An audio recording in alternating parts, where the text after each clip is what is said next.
कैसे बंदगी? दया हो बेटे, दया हो।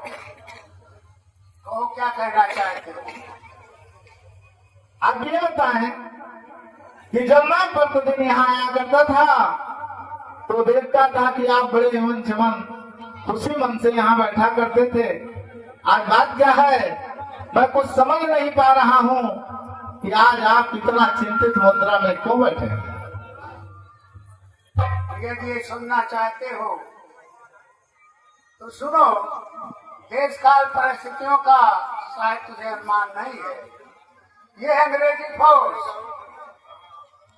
हमारे इस रेजिमेंट को खत्म करना चाहती है। ये महा रेजिमेंट जिसमें सूबेदार के पद पर मैं तैनात हूँ और मेरे जैसे तमाम लोग अपनी जीविका चला रहे फौज में भर्ती होकर, लेकिन ये अंग्रेजी गवर्नमेंट इस महान रेजिमेंट को ही खत्म कर देना चाहती है। और जितने भी लोग इसमें नौकरी कर रहे हैं वो बेरोजगार होने जा रहे हैं। तो भला बताओ, मैं चिंता नहीं करूंगा तो कौन करेगा?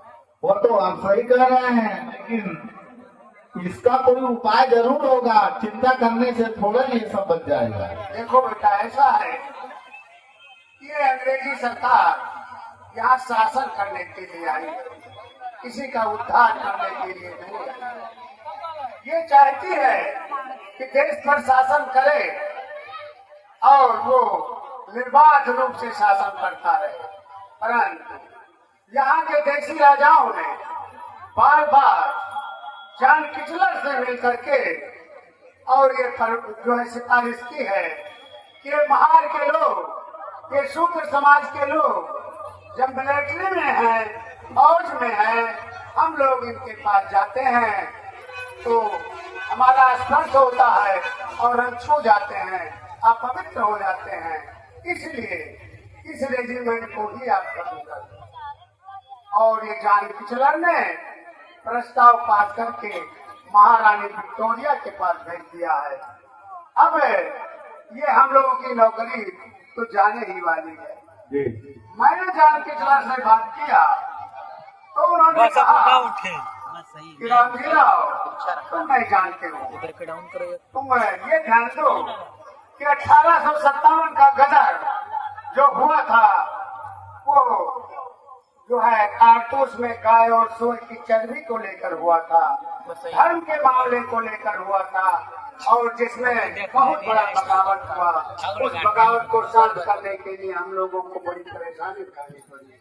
तो मैं ये नहीं चाहता कि ये छुआछूत की बात फैल करके, धर्म की बात फैल करके और मैं फिर दूसरा कोई बखाड़ा मोल लूं, ये मैं नहीं चाहता।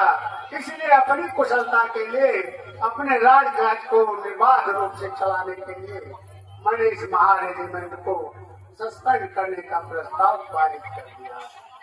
अब बेटा मेरे पास केवल एक है, मैं महारानी विक्टोरिया के पास जाकर और अर्जी लगाऊंगा कि वो उदारता पूर्वक हम लोगों की समस्याओं पर विचार करें और ये जो कुछ कर देती हैं तो ठीक है, यदि नहीं करती हैं तो इसका जिम्मेदार कौन है? इसका जिम्मेदार वो है जिस धर्म को हम मानते हैं। इस धर्म को अगर ना मानते तो छुआछूत का बखेड़ा ना होता और हम लोग जो है इस प्रकार से बेरोजगार नहीं होते, हम लोगों की जीवनचर्या चलती रहती। तो ये धर्म जिसको हम अपना धर्म कहते हैं, जिसको हम अपना जीवन का एक सहारा कहते हैं, वो हमारे लिए बहुत बड़ा प्रभाव खड़ा होता है और खड़ा करता जा रहा है, शायद जानते हैं। तो ये दुख की बात है, क्योंकि भीमाबाई प्रसव की स्थिति में है। मैं नहीं चाहता कि ये बात उनकी कानों तक जाए, क्योंकि एक बच्चे के परवरिश में वंशानुक्रम और वातावरण दोनों का बहुत बड़ा प्रभाव पड़ता है। मैं कोई ऐसी चीज नहीं चाहता कि जिससे उसके मन को दुख हो और बच्चे को बुरा सके। यही मेरे दुख का कारण है। बेटा, अगर तुम मेरे पास आ गए हो तो जरा मेरे घर जाकर के अंदर पता करो कि भीमाबाई कैसे बैठे। ठीक है, आप बैठिए, आराम कीजिए और मैं घर का समाचार लेकर तुरंत आ रहा।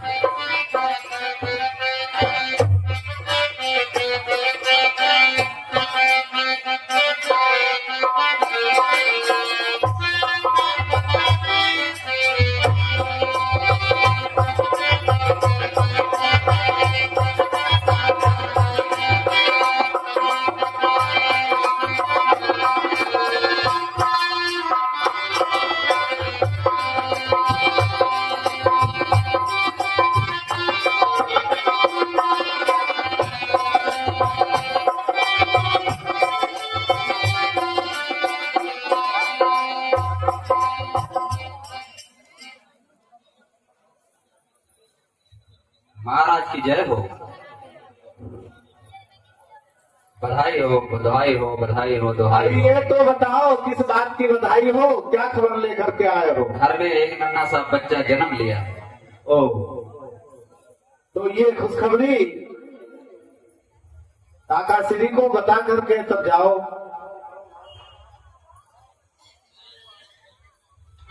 महाराज की जय हो। बोल क्या कहना चाहता है? घर में एक नन्हा सा बच्चा जन्म लिया है। ठीक है, जाओ, मैंने समझ लिया।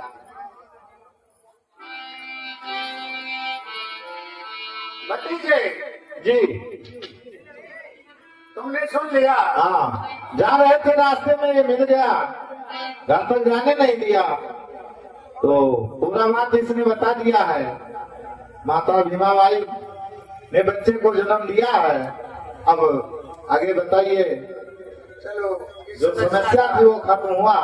इस समस्या का समाधान हुआ। जी अब यदि चुपचाप उसी तरीके से मान लिया जाए तो भीमाबाई सोच सकती है कि आखिर कारण क्या है। जी इस कारण को क्योंकि उसके दिमाग में ना आवे, उसके अंदर कोई ऐसी मानसिकता ना पनपे जिसका असर बच्चे पर पड़े, इसलिए इस समस्या को देखते हुए हमें थोड़ा बहुत उत्सव तो मना ही लेना चाहिए। जी तो तुम इसकी व्यवस्था करो। ठीक है, आप बैठिए और मैं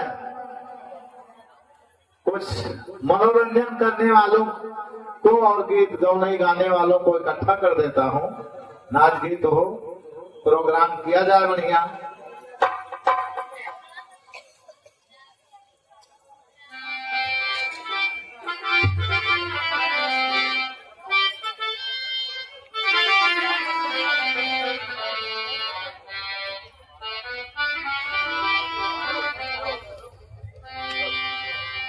मेरे भी राम जी तो बैठे मेरे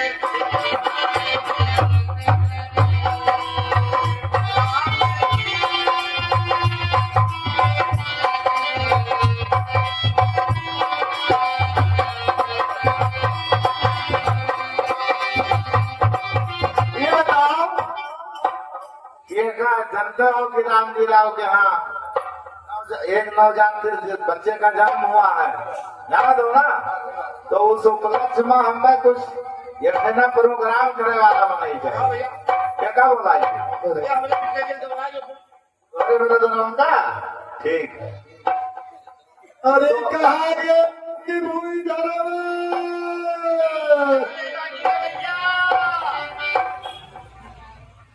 कोई धनवारी, अरे दोरिया रे दोरिया, दोरिया रे दोरिया, दोरिया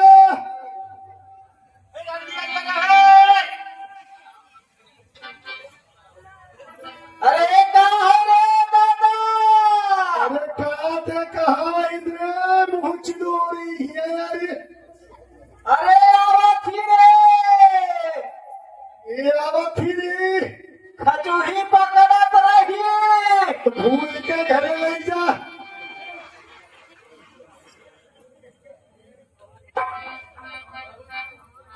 अरे हिया, अरे हिया, अरे दोरिया रे दोरिया, दोरिया